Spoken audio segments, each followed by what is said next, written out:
So we're going to run one of the caps for the dice towers.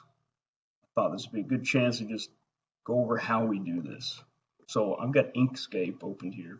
Inkscape is a free open source software for editing vector graphics. I use it a lot. So what we have here is just a random little design that kind of fits the theme. And then down along the bottom, I just made this really simple design and put some text in there from the Goblin logo. So one of the important things to consider here is your document size. Because when you use this file, load it into the software that controls the laser, it's going to open it basically at this dimensions that you save this document. So the cap we're printing on is about 4 1/16 by 4 1/16 square, right? So I have changed my document properties on here by going to File, Document Properties, and I generally would change the display units to inches because that's usually what I'm working in. I've also changed under the custom size heading, changed the size of the document, and you can see the width and the height have been set here, and set that in inches. It does a couple of different things, like I said, makes it easier to line it up on your workpiece on the laser itself, and it also helps you kind of virtually see how your image is going to line up on that piece.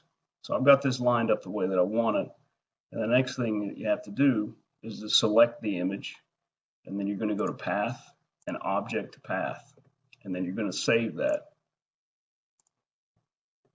So when you open it into your software, in this instance, LaserGRBL, I don't know. I've never had to say that out loud. In my head, I say Gerbil. Maybe it's gerbil. I don't know.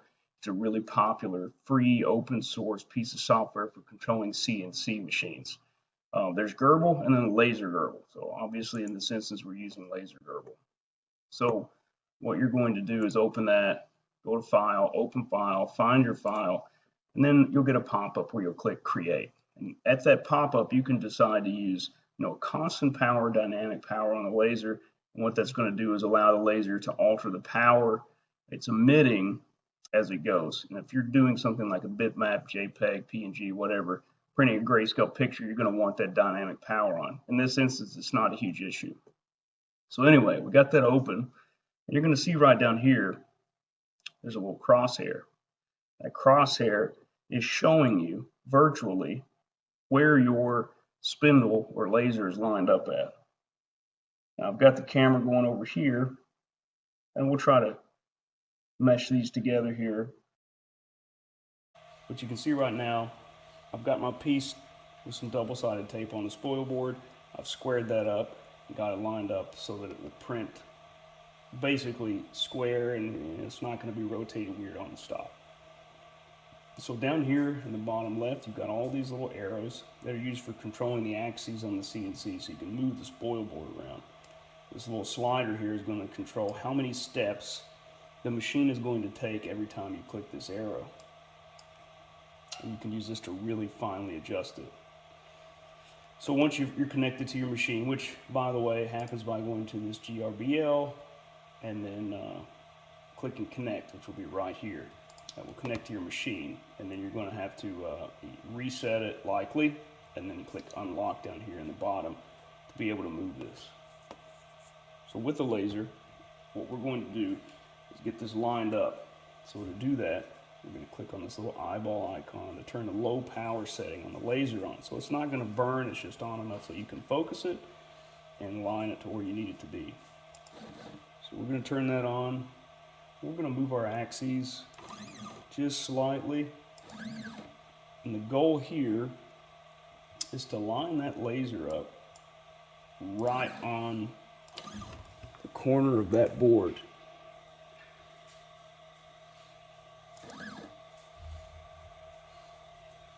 And it's looking pretty dang good right there. Now the next step is we're going to want to focus this, which means we're going to have to alter the z-axis a little bit. So we want to adjust this so that it's at as fine a point as possible. Because we're on this corner, I'm going to move it over a little bit so it's not diffracting off that corner. We'll make sure we're focused in.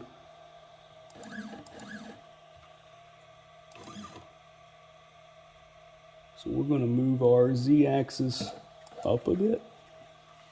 Uh-oh. We hit our limit switch there.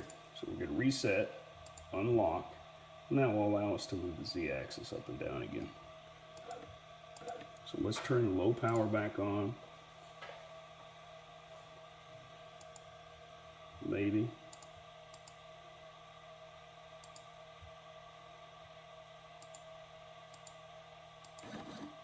There we go. And that actually doesn't look half bad. So what we want to do is to focus this laser until it's as fine a point as possible. And I think that's about as good as we're going to get with this. We keep hitting the limit switch. All right, now let's get this back on the corner.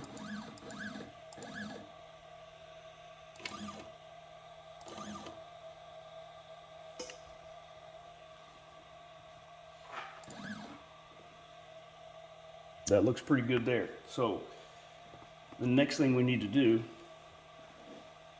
is set this as our starting point. If you look down here where this crosshair is, that's where it is in physical space as far as its orientation over the spoil board and the piece that we're working. So the machine thinks, we're actually further up the board, somewhere over up here. So we're going to reset our start point here by clicking set 0 point. And now you can see it brought that crosshair back down into the corner, which coincides with where we actually are in physical space. And then after that, as long as your piece is lined up on there, squared up on the board, it should print well. And all you have to do is go to File and Send to Machine. And that will start the machine running and begin to print it. I don't know if this is going to work, but we're going to try it. So I'm just putting my glasses over the camera. Doesn't help much, but you get the idea. Pretty simple. That's really all there is to it.